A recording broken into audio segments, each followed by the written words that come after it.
আমিহীন দুনিয়া, এই সুন্দর পৃথিবী, এত সুন্দর মানুষগুলো ছেড়ে যে কোনো সময় চলে যেতে পারি মহান রবের কাছে।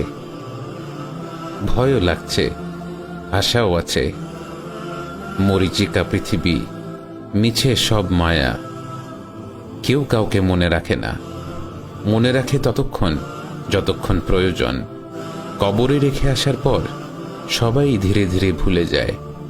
মাঝে মাঝে নিজেকে কবরে কল্পনা করে আমিহীন বাইরের দুনিয়াটা কল্পনা করি।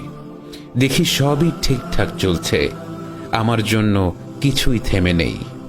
অফিসের আমার চেয়ারটাও খালি নেই, খালি নেই বাসার বিছানাটা, খালি নেই যাদের মনে যতটুকু ছিলাম সেই জায়গাগুলো।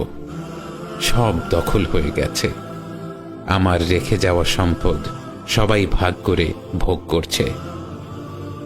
আমিহীন দুনিয়া বেশ ভালোই আছে, কিন্তু কেউ জানে না আমি কেমন আছি।